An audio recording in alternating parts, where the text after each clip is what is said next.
Subscribe करा महानुभाव प्रतितिपंथ चॅनलला व बेल बटन अवश्य दाबा लेटेस्ट नोटिफिकेशन प्राप्त करण्यासाठी। दंडवत प्रणाम। जय श्री कृष्ण। मी ईश्वरदास महानुभाव सर्वांचं स्वागत करतो आपल्या महानुभाव प्रतितिपंथ या चॅनलमध्ये। उद्धव गीतेतील मागच्या सत्रामध्ये आपण पाहिलं, उद्धव देवांनी श्रीकृष्ण महाराजांना प्रश्न केला, संसार भुजंगाचे विष हे भगवंता तुम्ही कसे उतरवता बरं? हे जे जीवाला विष चढलेलं आहे, संसार रूपी भुजंगाने दंश केलेला आहे आणि सर्व या संसार रूपी भुजंगाचं विष या जीवाच्या पूर्ण स्वरूपावर व्यापलेलं आहे, हे विष चढलेलं तुम्ही कसे उतरवता बरं? आणि मग त्यानंतर श्रीकृष्ण महाराजांनी ते निरूपण केलं। कालच्या सत्रातील प्रश्न हाच होता की या जीवाला कोणतं विष चढलेलं आहे? उत्तर होतं संसार रूपी भुजंगाचं विष चढलेलं आहे। या प्रश्नाचे उत्तर बरेच जणांनी दिलेले आहेत। त्या सर्वांची नावं आपण या सत्राच्या शेवटी ऐकणारच आहोत, पाहणारच आहोत। ते मी तुम्हाला सर्वांना सांगणार आहे। आणि मग असं संसार रूपी भुजंगाचं विष जीवाला चढलेलं आहे, ते परमेश्वर कसे उतरवतात हे सर्व सविस्तर निरूपण कालच्या सत्रामध्ये आपण ऐकलं। श्रीकृष्ण महाराजांनी उद्धव देवांना हे निरूपण केलं आणि असं निरूपण ऐकल्यावर पुन्हा जिज्ञासा वाढते उद्धव देवांची आणि उद्धव देव प्रश्न करतात, जिज्ञासा करतात की हे भगवंता, तुम्ही मला तुमच्या भक्ती मार्गाचं निरूपण करा। तुमची भक्ती कशी आहे, या भक्ती मार्गाचं, या भक्ती योगाचं निरूपण तुम्ही मला करा। आणि मग त्या उपरांत श्रीकृष्ण महाराजांनी निरूपण चालू केलेलं आहे या भक्ती मार्गाचं। त्या निरूपणातील आपण 3 ओव्यांचा अर्थ मागच्या सत्रामध्ये ऐकला। आता पुढील ओव्यांचा अर्थ आपण आज जाणून घेणार आहोत। नेहमीच्या प्रमाणे हे श्रीकृष्ण महाराजांचं निरूपण तुम्हाला नक्कीच आवडणार आहे आणि त्यामुळे लगेच या व्हिडिओला आताच लाईक करा। जास्तीत जास्त आपल्या वासनिक मंडळीपर्यंत हा व्हिडिओ शेअर करा। व्हॉट्सॲप ग्रुप असतील आपले पंथीय, फेसबुक पेज असतील महानुभाव पंथीय, त्यावर हा सर्व व्हिडिओ शेअर करा, म्हणजे त्या सर्वांना या ज्ञानाचा लाभ मिळेल। नवीन दर्शक कोणी आले असतील आणि त्यांनाही रुची असेल असं नवनवीन ज्ञानार्जन करण्यामध्ये, तर लगेच या चॅनलला सबस्क्राईब करा, कारण मी दररोज नवनवीन व्हिडिओ उद्धव गीतेचे या चॅनलवर अपलोड करतो, लीळाचरित्राचे व्हिडिओ अपलोड करतो। तुम्हाला त्याचा नक्कीच लाभ होईल आणि त्यामुळे लगेच चॅनलला सबस्क्राईब करा, बेल बटन दाबा, ऑल ऑप्शन सिलेक्ट करा, म्हणजे मी व्हिडिओ अपलोड केला की सर्वप्रथम नोटिफिकेशन तुम्हाला येईल आणि सर्वप्रथम तुम्ही हे ज्ञान ऐकू शकाल आणि तुमच्या ज्ञानामध्ये वृद्धी होईल। तर जास्त उशीर न करता चला तर आज काही नवीन ज्ञानार्जन करूया। दंडवत हो।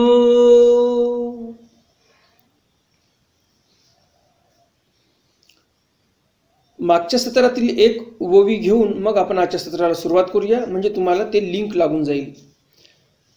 कर्मकुसुमाची लाखोली वावी माझा चरण कमली, दीपवती उजलावी भली भाव रत्नाची।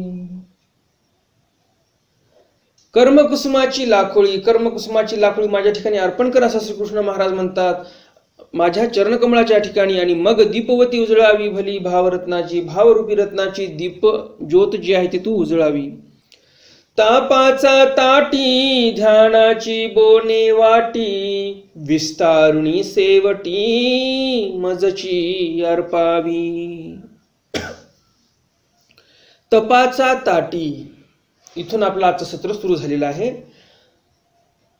तपाचा ताटी, तपरूपी ताटामध्ये अंतर्बाह्य निग्रह करण्यासाठी जे तप चालते माणसाचं, ते तप। आणि या तपाच्या ताटामध्ये ध्यानरूपी बोने वाटी, बोन कशाला म्हणतात सर्वांना माहितीच आहे, जे आपण देवाला उपहार दाखवतो त्याला बोन असं बोलतात। आता तुम्हाला असं वाटेल बोन शब्द हा अन्य लोकांचा आहे, उपहार शब्द आपला आहे, तर तशातला काही भाग नाही। इथे हे प्रमाणभूत ग्रंथ आहे आपला महानुभाव पंथीय, म्हणजेच कवीश्वर व्यासांनी रचलेला, भास्कर भट्ट बोरीकरांनी रचलेला ग्रंथ आहे आणि त्यामुळे यावर शंका घेण्याचं काही कारणच येत नाही। आणि इथे निरूपण कुणाचं चालू आहे, तर श्रीकृष्ण महाराजांचं निरूपण चालू आहे आणि त्यामुळे पुन्हा आपल्याला शंका घेण्याचं काही एक कारण नाही। बोने वाटी म्हणजेच उपहाराची वाटी। तर ध्यानाची बोने वाटी, ध्यानाचं जे बोनं आहे त्या हृदयरूपी वाटीमध्ये ठेवावं. हे जे आपलं हृदय आहे त्या हृदयामध्ये प्रपंच ठेवू नये, तर ईश्वराचं ध्यान ठेवावं. आणि अशी हे हृदयरूपी वाटी ज्याच्यामध्ये ध्यानरूपी बोनं ठेवलेलं आहे, ही वाटी या तपरूपी ताटामध्ये ठेवून परमेश्वराच्या ठिकाणी अर्पण करावी, असं श्रीकृष्ण महाराज इथे उद्धव देवांना सांगतात. किंबहुना यज्ञदान व्रते आराधावे माते, परी कभणा फळाची चाडते कराविना. गीतेच्या दुसऱ्या अध्यायाच्या 47व्या श्लोकामध्ये जे श्रीकृष्ण महाराजांनी भगवद्गीतेमध्ये सांगितलं तेच इथे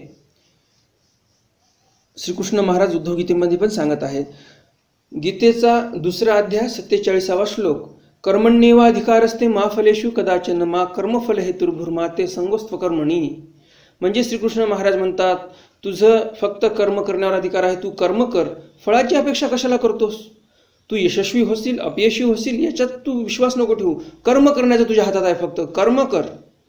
फळ भेटेल न भेटेल हे समोरची गोष्ट झाली. सध्याला तुझ्या हातात काय आहे त्याचा विचार कर आणि ते कर्म कर तू, कारण की हेच तुझ्या हातात आहे. फळ तुला काय मिळेल हे तुझ्या हातात नाही, ते दैववश आहे, ते ईश्वराच्या मनाने आहे. आणि तेच इथे सांगतात. श्रीकृष्ण महाराज म्हणतात, तू कितीही क्रिया कर, यज्ञ दान व्रत, माझा आराधना कशीही कर, कितीही कर, परंतु फळाची अपेक्षा कधीच ठेवू नको. म्हणजेच काय, इथं श्रीकृष्ण महाराजांना दोन अर्थ सांगायचे आहेत की निष्काम कर्म केले पाहिजे माणसाने, निर्हेतुक कर्म केले पाहिजे. जे सहेतुक भक्ती करतात लोक, देवाला नारळ बांधणे, विडा ठेवणे, 5 खेटी करणे, 12 खेटी करणे, आयुष्यभर खेटी करतो म्हणणे, दर पौर्णिमेच्या दर अमावस्येच्या, हे जे असतात याला सहेतुक क्रिया म्हणतात. आणि फळाची अपेक्षा ठेवून तुम्ही क्रिया करत आहात, म्हणजे देवाच्या वचनामध्ये कुठेही बसत नाही. देवाचं जे ज्ञान आहे ब्रह्मविद्या ज्ञान, त्या ज्ञानाच्या अनुसार हे निर्हेतुक ठरत नाही, हे सहेतुक ठरते. आणि जर ईश्वराकडे अग्रेसर व्हायचं असेल तर सहेतुक क्रिया कधीही कामाला येत नाही. त्यासाठी निर्हेतुक क्रिया पाहिजे. जे श्रीकृष्ण महाराज इथे सांगतात की फळाची अपेक्षा ठेवून कोणतीच क्रिया करू नको, बस करत जा, तू माझी आराधना करत जा फक्त, बस. माझ्या ठिकाणी तुझी आवडी आहे, तुझं माझ्यावर प्रेम आहे. हे उद्धवा, तुझं माझ्यावर प्रेम आहे आणि म्हणून तू माझी भक्ती कर. जो व्यक्ती ज्या व्यक्तीवर प्रेम करत असतो तो कधी त्याच्याकडून काही अपेक्षा करत नसतो, आणि जी व्यक्ती अपेक्षा करत असते त्या व्यक्तीचं प्रेम खरं नसते. हा प्रेमाचा सिद्धांत आहे. आणि म्हणून श्रीकृष्ण महाराज हे उद्धव देव जे आहेत ते प्रेमी आहेत, आणि म्हणून उद्धव देवांना तेच निरूपण करतात की हे उद्धवा, पूर्ण क्रिया तू कर, परंतु फळाची अपेक्षा करू नको. अपेक्षा काही एक ठेवू नको. फळ देण्यासाठी मी समर्थ आहे, तुझी केलेली क्रिया वाया नाही जाऊ देणार मी, परंतु अपेक्षा तू ठेवू नको तुझ्याकडून. तू फक्त कर्म कर, तुला जे काही आराधना करायची आहे माझी ते कर. ह्या वयूमध्ये तुम्हाला असं वाटलं आता याग सांगितलेला, यज्ञ सांगितलेला आहे. यज्ञ कुठे करतो आपण? तर यज्ञ म्हणजे इथे होम हवन करण्याचा यज्ञ नाही, इथे ज्ञान यज्ञ आहे, ब्रह्मविद्येरूपी ज्ञान यज्ञ आहे आणि चर्यारूपी यज्ञ आहे इथे. तर हे यज्ञ आपल्याला करायचे आहेत, आचरण करायचं आहे ब्रह्मविद्येच्या अनुसार. आणि असं केल्यानंतर तू फळाची अपेक्षाही करू नकोस, असं श्रीकृष्ण महाराज सांगतात. हा खरा भक्तियोग आहे असं बोलतात श्रीकृष्ण महाराज. आईके प्रियोत्तमा या भक्ती द्रुमा, ते जाण माझे प्रेम फळरूपते. आईके प्रियोत्तमा, श्रीकृष्ण महाराज उद्धव देवांना प्रियोत्तम बोलतात. म्हणजेच परमेश्वराला फक्त भक्त हा प्रिय असतो, भक्ताच्या पेक्षा कोणीही प्रिय नसते. आणि म्हणून इथे श्रीकृष्ण महाराज उद्धव देवांना किती मोठी उपाधी देतात. आणि चक्रधर स्वामींनी हेच सांगितलेलं आहे, जेची येरे ठाई वरते तेची येरे ठाई वरते. जशी भक्ती भक्ताच्या ठिकाणी वर्तते तशीच भक्ती परमेश्वरही भक्ताची करतो. आता तुम्हाला असं वाटेल भक्ती कशी करतो? भक्ती म्हणजेच परमेश्वर हा जीवाकडे तेवढा लक्ष देऊन राहतो, या भक्ताला कोणत्याही प्रकारचं संकट येऊ देत नाही. किती मोठं संकट आलं तरी परमेश्वर त्या भक्ताला साह्यभूत ठरतात, साह्य करतात. आणि पुढे श्रीकृष्ण महाराज म्हणतात, या भक्तिद्रुमा, हे भक्तिरूपी जे द्रुम आहे म्हणजे वृक्ष आहे, झाड आहे, ते जाण माझे प्रेम फळ रूप ते. आणि या भक्तिरूपी वृक्षावर माझं प्रेमरूपी फळ लागत असते उद्धवा. आणि म्हणून तू अशी भक्ती कर, तुला नक्कीच एके दिवशी प्रेम होईल. प्रेम तर उद्धव देवांना झालेलंच आहे, परंतु उद्धव देवांच्या माध्यमातून हे सर्व जीवजातांना निरूपण परमेश्वर करत आहेत. जेथ मन पांगुळे जे वेदू बोबडे जे, ते बोली केवी सांगिजे प्रेम स्वरूप. जेथ मन पांगुळे जे, जिथे मन जे आहे ते पांगुळे जे म्हणजे पांगळ ठरते. आपण मनाला किती चंचल समजतो. आज एका क्षणामध्ये इथे आहे, एक दुसऱ्या क्षणामध्ये कुठे निघून जाते, तिसऱ्या क्षणामध्ये कुठं मन निघून जाते. एवढं चंचल मन आहे असं बोलतो, परंतु ज्या ईश्वर स्वरूपाचं जर वर्णन करतो म्हणलं किंवा पाहतो म्हणलं ईश्वर स्वरूप किती मोठं आहे, तर हे जे मन आहे हे पण पांगळ ठरते. परमेश्वर त्याला मनाला समजत नाही, पांगळ ठरते मन. वेदू बोबडायचे, जे वेद आहे, चारी वेद त्यांचीही बोबडायचे म्हणजे बोबडी वळते. ते बोली केवी सांगिजे प्रेमस्वरूप. आणि असं ते प्रेमस्वरूप आहे माझं. आणि ते प्रेमस्वरूप मी शब्दामधून तुला कसं काय सांगू बरं उद्धवा? हे सांगता येईल का? नाही सांगता येणार. ते सांगता दुआड ऐकता अवघड, तरी आळू माळू उघड सांगेन तुझ. ते सांगता दुआड, ते जे ईश्वर स्वरूप आहे, प्रेम स्वरूप आहे, सांगताना खूप द्वाड आहे म्हणजे बोलताच येत नाही. मी बोलू शकत नाही उद्धवा हे ईश्वर स्वरूप कसं आहे ते तुला सांगू शकत नाही. एवढी घनता आहे त्या ईश्वर स्वरूपाची, प्रेम स्वरूपाची. ऐकता अवघड, बरं मी सांगितलं जरी तर तुला ऐकायला पण अवघड जाणार ते प्रेम स्वरूप. तरी आळू माळू उघड सांगेन तुझं. तर मी तुला थोडक्यात, मला जे तुला सांगता येईल समर्पक शब्दामध्ये तुला समजेल असं मी तुला सांगण्याचा प्रयत्न नक्की करेल. जरीही प्रेमस्वरूप खूप मोठा आहे, गहन आहे, तरी पण तू माझा भक्त आहेस आणि तुला नाही सांगायचं तर कुणाला सांगायचं बरं? आणि म्हणून तुला समजेल अशा शब्दामध्ये, अशा भाषेमध्ये मी सांगण्याचा प्रयत्न करणार आहे. तर श्रीकृष्ण महाराज ते उद्धवांसाठी सोप्या भाषेमध्ये सांगणार आहेत प्रेमस्वरूप कसं आहे ते. आणि त्यामुळे सर्वांनी लक्ष देऊन शेवटपर्यंत व्हिडिओ ऐका आणि बघा, म्हणजे तुम्हाला त्या ज्ञानाचा लाभ नक्की मिळेल. आत्मेयाची जीवाली मी कृपा कटाक्षे निहाली, सवेची दिसे डिरेली प्रेम लता तेथ. आत्मेयाची जिवाळी आणि कृपा कटाक्ष निहाळी, हे जे आत्मा आहे, या आत्म्याचं जे जीवन रूप आहे, हे जे जीवरूप आहे, ते रूप परमेश्वराने एकदा कृपा कटाक्षाने जर पाहिलं तर सवेची दिसे डिरेली प्रेमलता तेथ. तर लगेच प्रेमलता तिथे जणू काही डिरेली म्हणजे निघालेली आहे असे दिसते. ज्याप्रमाणे निर्वेदकार दायंबासांनी म्हटलेलं आहे निर्वेद स्तोत्रामध्ये, तुझा कृपा कटाक्ष भाव झळकता तरी प्रेमाचा मोहर लागता. म्हणजेच परमेश्वराचा कृपा कटाक्ष भाव जर झळकला आपल्यावर तर प्रेमाचा संचार परमेश्वर करत असतात. त्या कृपारूपी कटाक्षाने, नजरेच्या कटाक्षाने परमेश्वर प्रेमशक्तीचा संचार करतात, जसा उद्धवांना केलेला आहे मथुरेमध्ये. तया प्रेमाचा मुहुरू शांभव सुखापसी मधुरू तो गोडिया घेऊ परू ब्रह्म विद्येते. तया प्रेमाचा मुहुरू असा प्रेमशक्तीचा संचार झाला ज्या जीवाच्या ठिकाणी, ज्या जीवाला प्रेम झालं त्याच्या ठिकाणी काय होते, प्रेमाचा मोहर लागते. म्हणजेच काय, आता बघा तुम्ही सर्वजण दिवस आहेत, आंब्याच्या झाडाला मोहर येतो, तर त्याच मोहराची गोष्ट इथे चालू आहे की या जीवाच्या ठिकाणी कृपा कटाक्ष भाव झळकला ईश्वराचा की प्रेमाचा मोहर लागत असतो.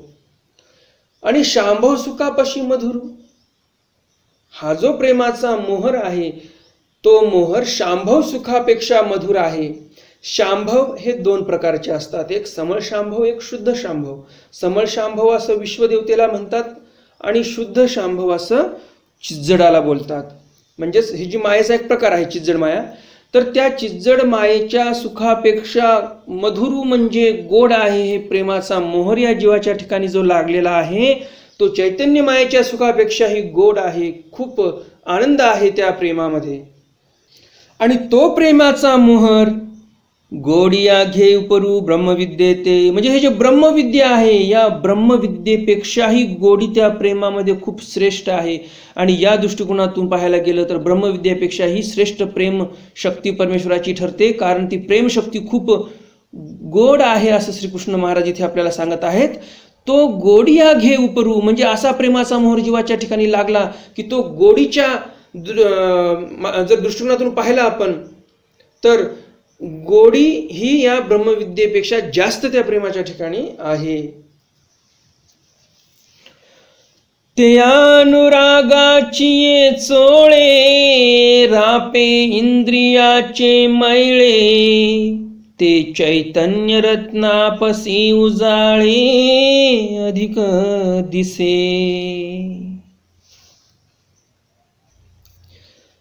त्या अनुरागाची चोळे, हे जे अनुराग रूपी चोळा आहे, रापे इंद्रियाचे मैळे, हे जे इंद्रियाचं, हे जे आपल्या शरीरामध्ये जे असलेले इंद्रिय आहेत ज्ञान इंद्रिय, त्यांना काय करते तर रापे म्हणजेच रंगवून टाकते. कशामध्ये तर ईश्वराच्या अनुरागाच्या या चोळेने हे सर्व इंद्रिय झाकून टाकलेले आहेत. ईश्वराच्याच आवडीमध्ये प्रेमामध्ये सर्व आत्म्यासह इंद्रियही रंगून गेलेले आहेत, त्यांना ईश्वराचीच गोडी लागलेली आहे. आणि त्यामुळे ते रत्न, ते चैतन्य रत्नापसी उजाळे अधिक दिसे. आणि म्हणून चैतन्य म्हणजे मायेपेक्षाही जास्त झळाळी या प्रेमिया भक्ताच्या ठिकाणी दिसते. चैतन्य रत्न पण तिच्यापेक्षा त्या प्रेमिया पुढं फिकं दिसते. आत्मा सुरंगू होये ऐसा मुक्तीचा अंगरागू नव्हे सरिसा की बोझा काढिला जैसा आनंद रतीचा. आत्मा सुरंगू होय ऐसा, आत्मा एवढा सुरंग एवढा सुंदर दिसायला लागतो की मुक्तीचा अंगरागू नव्हे सरिसा. मुक्तीचा अनुराग म्हणजे जे कोरडे निगुणी आचरण करणारे आहेत, जे ज्ञानी आहेत, त्यांच्याही पेक्षा हा प्रेमिया सुरंग दिसतो, सुंदर दिसतो. हे ज्ञानी त्यांची बराबरी करू शकत नाही. की बोझा काढिला जैसा आनंद रतीचा, जणू काही आनंदाची रती म्हणजे जी अनुभूती आहे, ईश्वराच्या आनंदाची अनुभूती आहे, त्या अनुभूतीचा जणू काही बोझा काढिला म्हणजे जणू काही त्याचा अर्क काढला असा हा प्रेमिया दिसतो. एवढा आनंदामध्ये मग्न आनंदित राहतो ईश्वराच्या सन्निधानामध्ये. आणि म्हणून हा प्रेमिया सर्वश्रेष्ठ इथे ठरतो. प्रेम समुद्राचे भरिते चढे, याच्यामध्ये पाठभेद आहे थोडा. प्रेम समुद्राचे भरिते जैसे आणि प्रेम समुद्राचे भरिते चढे जैसे असा पाठभेद आहे. तर पाठभेद जो आहे तो थोडा संयुक्तिक वाटतो आणि त्यामुळे ते पाठभेदाची ओवी आपण घेऊया. प्रेम समुद्राचे भरिते चढे जैसे, आनंदाश्रू येती तैसे, की सुखाडिरे फुटले मिसे पुलकाचेनी. प्रेम समुद्राचे भरते चढे जैसे, जणू काही प्रेमरूपी समुद्राला भरते चढलेलं आहे आणि त्यामुळे आनंदाश्रू येती तैसे, आनंदाश्रू या प्रेमियाच्या डोळ्यातून वाहत आहेत. की सुखाडीर फुटले मिसे पुलकाचेनी. किंवा खूपच सुंदर इथे भक्ताचं वर्णन केलेलं आहे. काय म्हणतात श्रीकृष्ण महाराज की जणू काही सुखालाच डीर फुटलेले आहेत पुलकाचेनी. म्हणजे ज्याप्रमाणे जो प्रेमी असतो पूजा अवसराच्या वेळेस त्याच्या ठिकाणी वेगळे वेगळे भाव प्रकटतात. स्वरभंग, वैफतू, वैवर्ण्य, अश्रू, प्रळय वगैरे वगैरे असे जे अष्टभाव असतात हे प्रकटतात.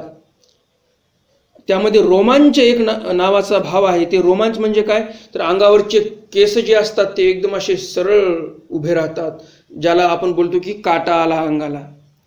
तर त्या प्रेमियाला ईश्वराचं स्वरूप दिसते परमेश्वराच्या पूजावसराच्या वेळेस आणि त्यावेळेस त्याच्या अंगावरचे केस असे सरळ उभे होतात, अंगाला काटा येतो त्याला ईश्वराचा स्वरूप पाहून. आणि म्हणून इथे सांगतात की ते जे केस उभे राहिलेले आहेत ते जणू काही सुखालाच जणू काही डीरं फुटलेली आहेत, म्हणजेच बारीक बारीक कोंब फुटलेले आहेत का असं भासते. अशी महिमा श्रीकृष्ण महाराज भक्ताची वर्णन करतात. आनंदा पाझरू फुटला तैसा स्वेदू एक पोळा, उरके दाट तसे उमाळा कंपादी भावाचा. पुढे श्रीकृष्ण महाराज म्हणतात आनंदू पाझरू फुटला तैसा स्वेदू एक पोळा. जणू काही आनंदाने पाझरा फुटलेला आहे या प्रेमियाच्या ठिकाणी. तैसा स्वेदू एक कपोळा, त्याप्रमाणे कपोळावर म्हणजे कपाळावर स्वेद येतो, घाम येतो. 8 स्वभावापैकी जे 8 भाव असतात, 8 सात्विक प्रकटती, स्वभाव नाही तर 8 सात्विक भाव असतात जे पूजावसराच्या टायमाला प्रकटतात. तर ते 8 सात्विक जे असतात ते सांगतात इथे. त्यापैकी जे काही भाव या वयामध्ये पुढे आलेले आहेत तर इथे सांगतात की जे भक्ताला स्वरूप दिसल्यानंतर घाम येतो त्या संदर्भामध्ये इथे या ओळीमध्ये सांगितलेलं आहे. आनंद पाजरू फुटला तै स्वेदू एक पोळा. स्वेद म्हणजे घाम यायला लागतो भक्ताला. मागच्या ओळीमध्ये काय सांगितलेलं आहे? रोमांच सांगितलेला आहे, म्हणजे अंगावरचे केस उभे राहिलेत, काटा आले अंगाला. या ओळीमध्ये सांगतात घाम येतो म्हणजे स्वेद. उरके दाट तसे कंपादी भावाचा, म्हणजे जे कंठ आहे तो दाटून गेलेला आहे, ज्याला स्वरभंग म्हणतात. हा एक भाव आहे 8 सात्विक भावापैकी. स्वरभंग म्हणजे बोलता येत नाही काही, त्याला स्वरभंग असं म्हणतात. कंपादी भावाचा, कंपायमान होते भक्त. अहर्निसी माझे रूपडे, वांचुनी डोळ्या आन नावडे, वाचेसी आरोचक पडे, आण बोलण्याचे. अहर्निशी, अह म्हणजे दिवस, निशी म्हणजे रात्र. अहर्निशी तर असा त्याचा अर्थ होतो. अहर दिवस, निशी रात्र. रात्रंदिवस माझे स्वरूप या भक्ताला आवडते. वांचुनी डोळ्या ना आवडे, ईश्वर स्वरूपा वांचुनी दुसरं काही एक या माझ्या भक्ताला आवडत नाही. वाचेसी आरोचक पडे आन बोलण्याचे, तोंडाने जर दुसरं काही बोलतो म्हणलं तर ते रुचत नाही त्याला, अरोचक आहे, आवडत नाही. फक्त त्याला ईश्वराचं गुणगानच करावं असं वाटते, दुसरं बोलणं त्याला आवडत नाही. कथामृते लंपटे, निर्रा होती कर्णपुटे, पूजा बंध गोमटे, हस्त पल्लवी. कथामृत लंपटे, माणसाने लंपट असावं परंतु या भक्तासारखं लंपट असावं. हा भक्त कसा लंपट आहे, याचं लंपटपणा कसा आहे याचा, तर कथामृताचा लंपटपणा आहे. या कानाला कथामृताचं लंपट लागलेला आहे. म्हणजे त्याला फक्त श्रीकृष्ण महाराजाच्या कथा आवडतात. निर्रा होती कर्णपुटे, कर्णपुट म्हणजे हे दोन्हीही कान, या कानांना पण कथामृत खूप आवडायला लागलेलं आहे. हे कथामृताच्या ठिकाणी लंपट झालेले आहेत दोन्हीही कान. हा असा माझा भक्त असतो. पूजाबंद गोमटे हस्तपल्लवी, आणि हाताने जर म्हटलं तर सदोदित परमेश्वराची पूजा करावीशी वाटते या प्रेमियाला, माझ्या भक्ताला. माझे सन्निधान तेची एक जीवन, न राहती मी आवीण प्राण तयाचे घडीभरी. माझे सन्निधान तेच एक जीवन.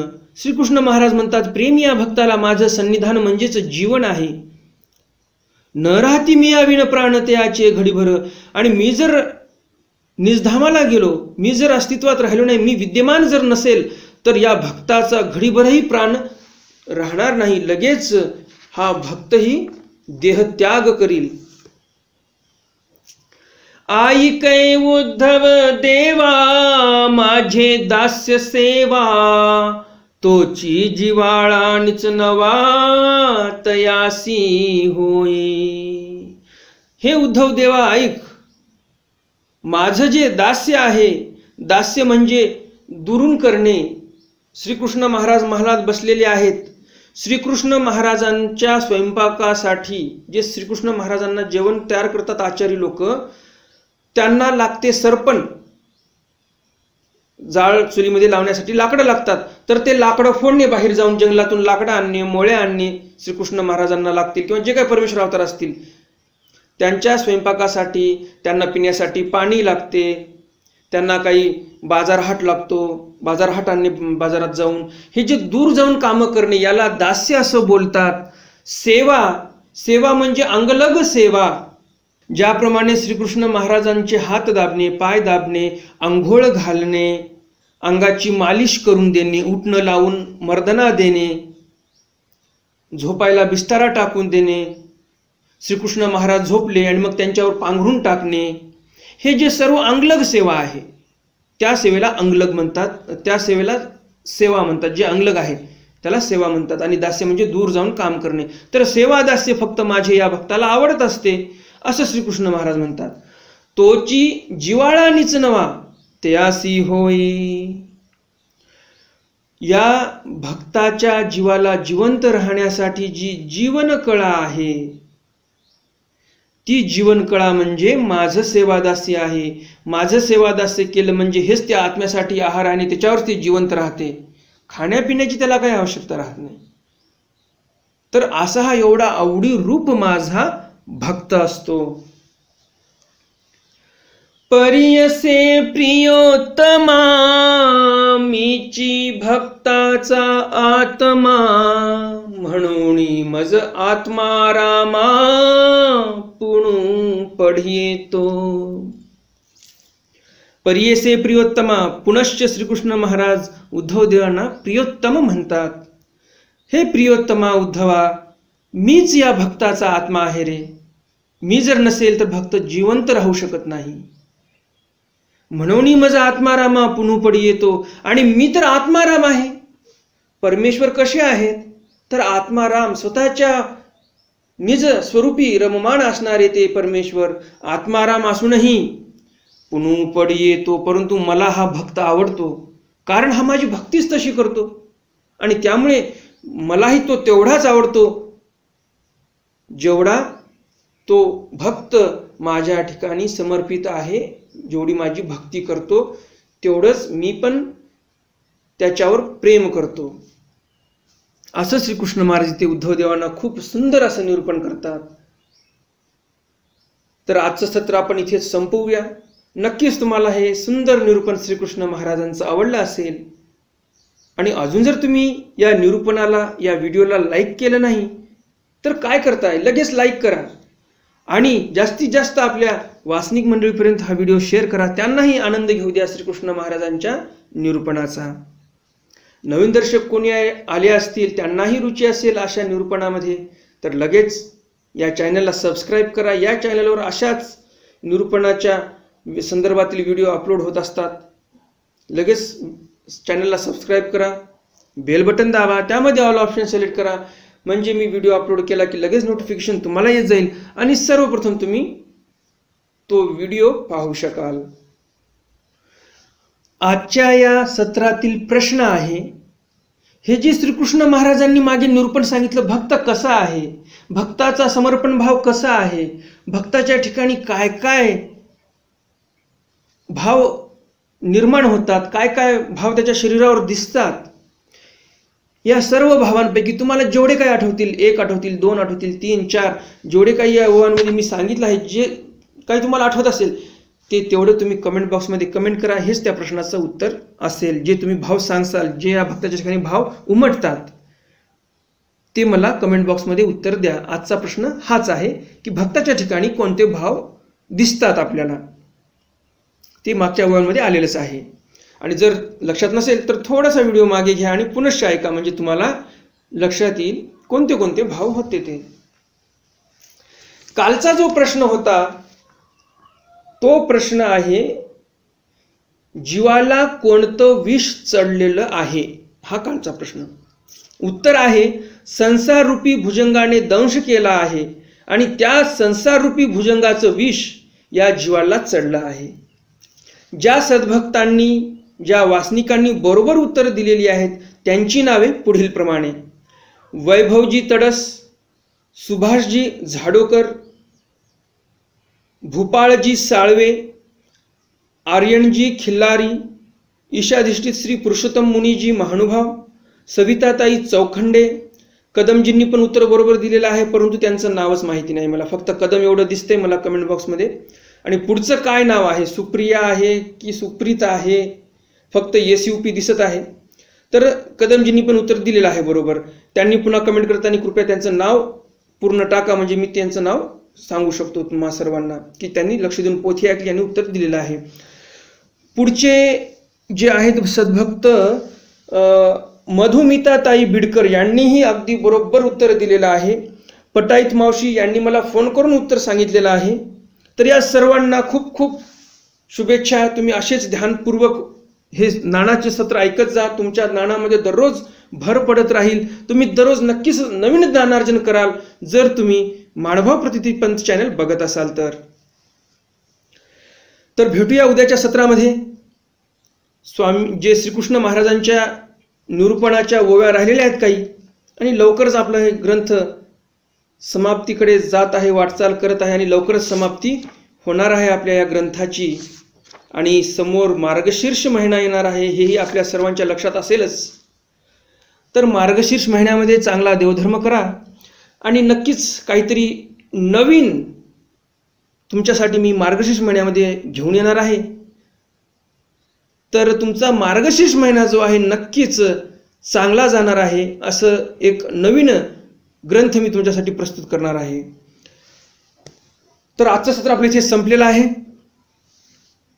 भेटूया उद्याच्या सत्रामध्ये श्रीकृष्ण महाराजांचं निरूपण ऐकण्यासाठी. तोपर्यंत दंडोत प्रणाम. जय श्रीकृष्ण. दंडवत हो.